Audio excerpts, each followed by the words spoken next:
Santa came later. Focus on adding value first.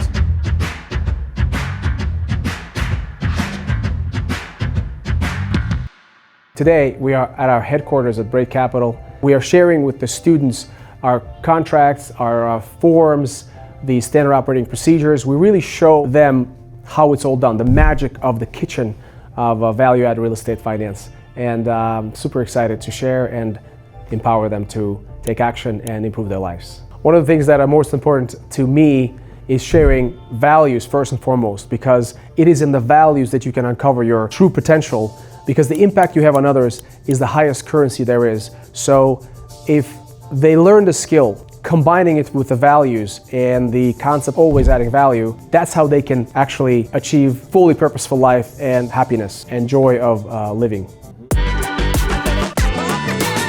Today I want to teach my friends how to use other people's money to build a real estate portfolio and add value to people, to communities, and to buildings. Everything's almost ready, people are coming, and we're gonna have a great day.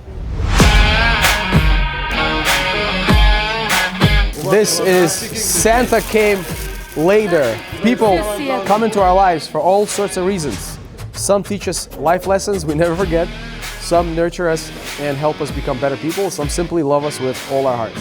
I want to be a latter one. Thank you. What we are talking about today is mastering the concept of OPM. Who knows what OPM is? Raise your hands. Other people's money. Other people's money. All right. OPM is really a game of psychology. If you understand the full business and the capital stack, you'll know that money comes from a variety of sources, and all of these sources interchange their position.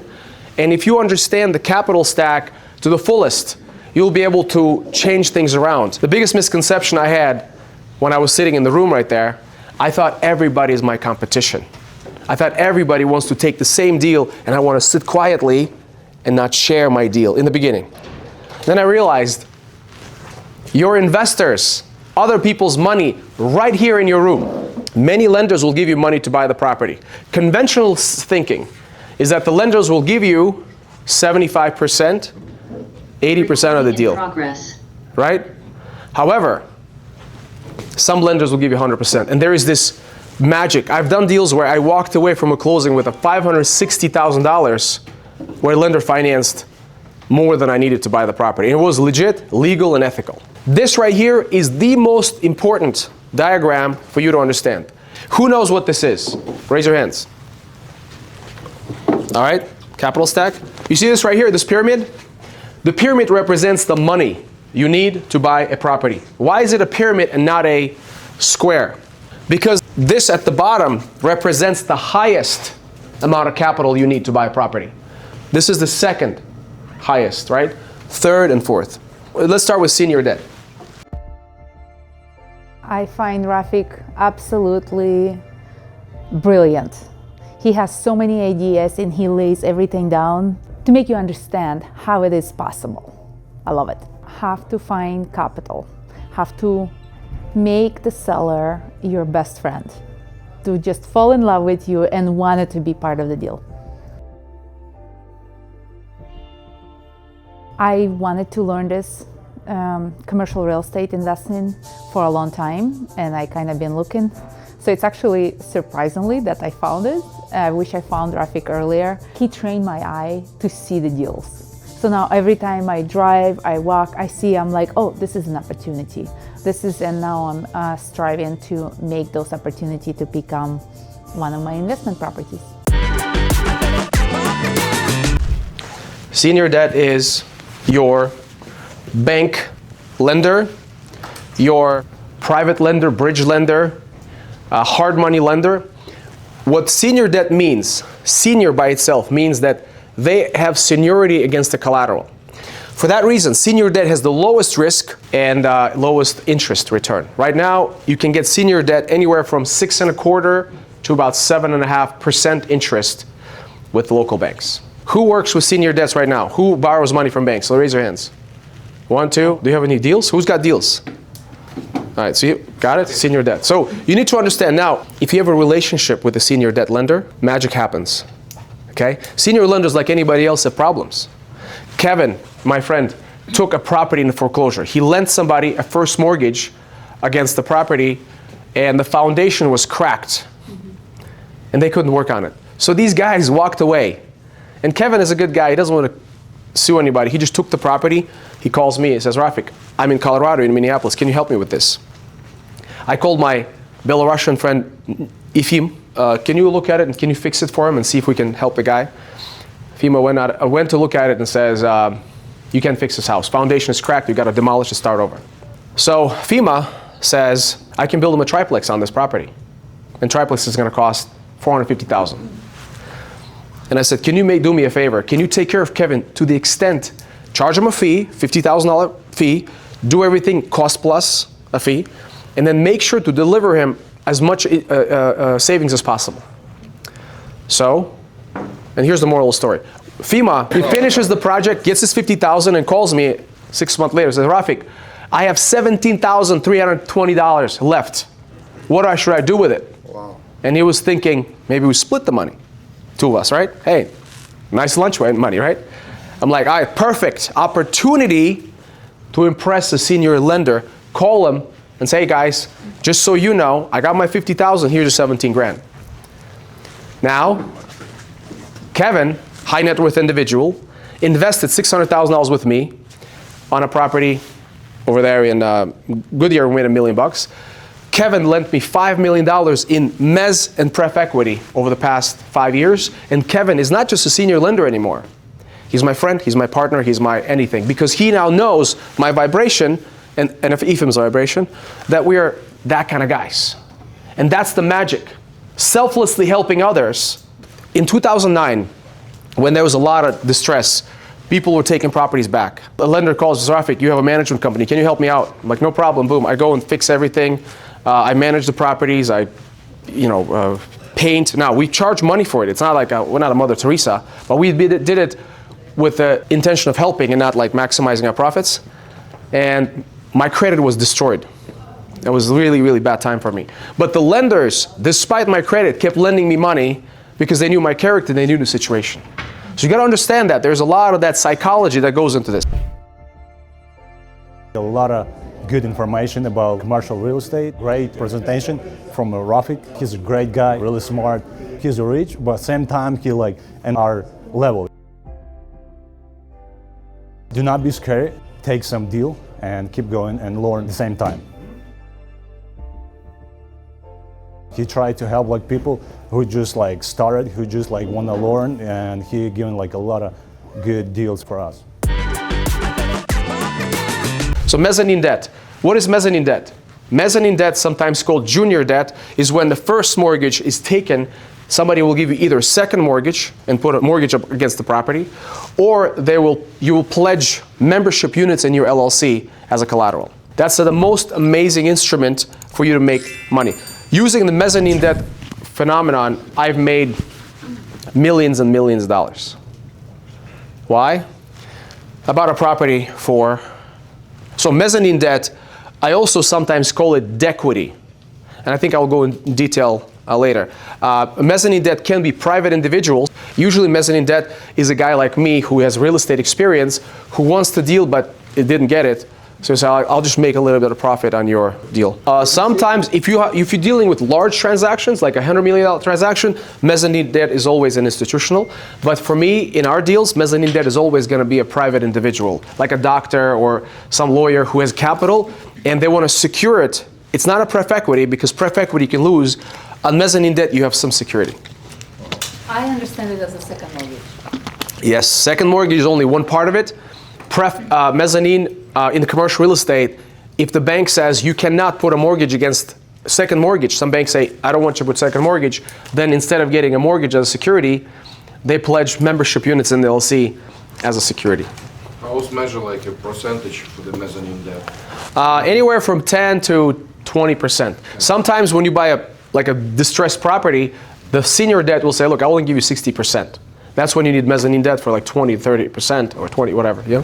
Okay, preferred equity. Preferred equity is basically an investor. Preferred equity is very important because you have two investors, one investor who is running the deal and the other investor who is investing capital, right?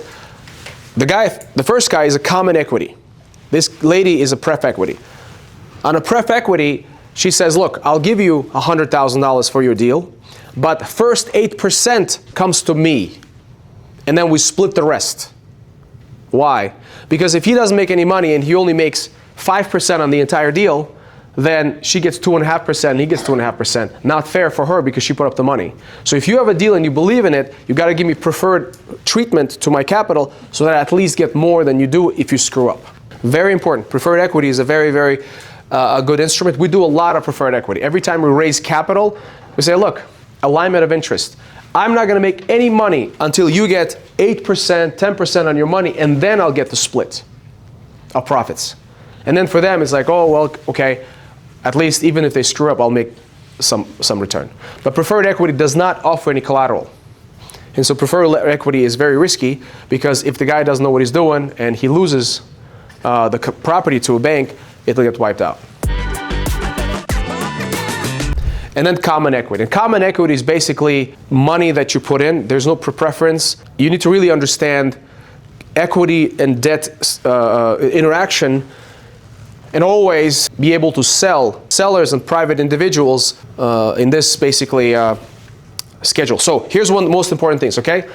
If I help my guy, now equity, by the way, delivers anywhere 15 to 30% return. Like a really good deal is 30%. Preferred equity is probably 12 to 15%. Mezz debt is anywhere from like 9 to 12, and senior debt is 6 to 7 to 8, right? So if I help this guy, if I help my seller in St. Louis, and he'll give me $2 million in common equity at 6%, do you see the arbitrage? Now I take that $2 million. I didn't make any money on St. Louis. I broke even. Common equity uses leverage. For $2 million of my equity, I can borrow 3 times more in senior debt. It gives me a capacity to buy as much as $10 million property or $8 million property, right? $8 million for the most part. And on $8 million property, we'll probably make $3 to $4 million profit because our margin is about 30%. The question you have to ask, why would somebody give you the keys to their building if you have nothing to lose? So they always, the equity is considered to be skin in the game. So understanding this is the basic deal in creative financing in OPM. Because OPM, all of this is OPM. Although most people think OPM is only common and preferred equity.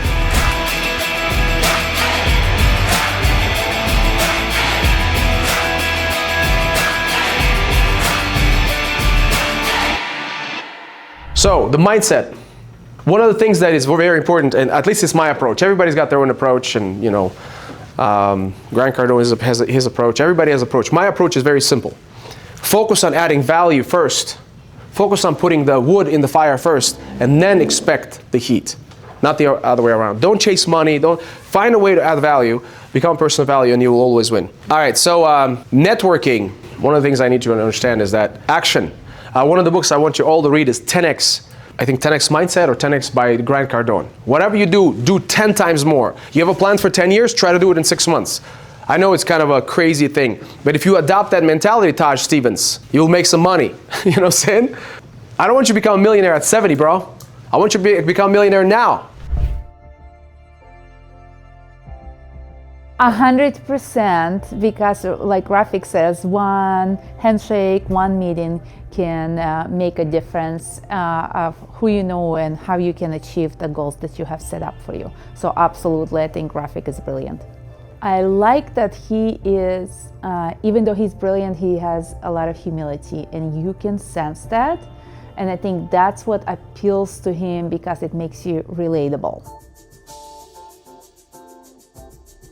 I am thrilled to be part of this program, and I already see my future, where it is going and the path it is going. I've learned so many things. I've applied so many things just from the class, or even advice like which books to read. I'm learning so much from Rafik, from this whole process, from the community, and I'm thrilled to be a partner in this business with Rafik.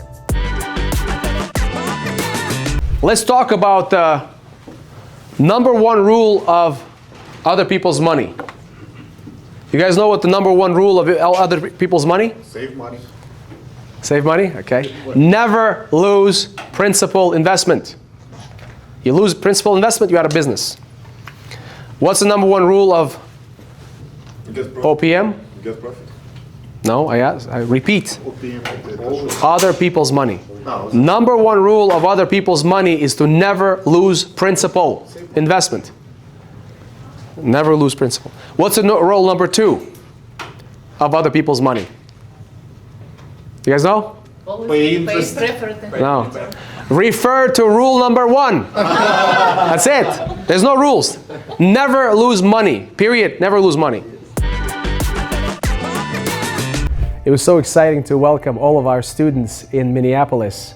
They flew from all over the country, from California, from Miami, from North Carolina, and it's so exciting to see the spark in their eyes as they uncover the opportunity, as they learn these new concepts that they can apply to their real estate investment journey. So this is exciting, fulfilling, and I'm extremely blessed to be able to share my knowledge, wisdom, and experience and impact the world in a positive way. My personal goal in this whole journey is to find a way to add value to someone like me 10, 20 years ago, to help them reach their highest potential and also impact the world in a positive way. Not only do I teach my students the skills of how to do real estate, I'm also sharing with them the values and the concepts and really the main idea of always adding value to communities, to people, to investors, to sellers. And as long as I convey that in a succinct and organized way, I hope it will stick and they will also go and improve the world around them. I think everyone who will adopt these concepts will experience the life of abundance. Not only will they be wealthy financially, they'll also have a life full of purpose and mission. What will happen to them is they will have a purpose-driven lives and they will be able to get fulfillment out of the work they do.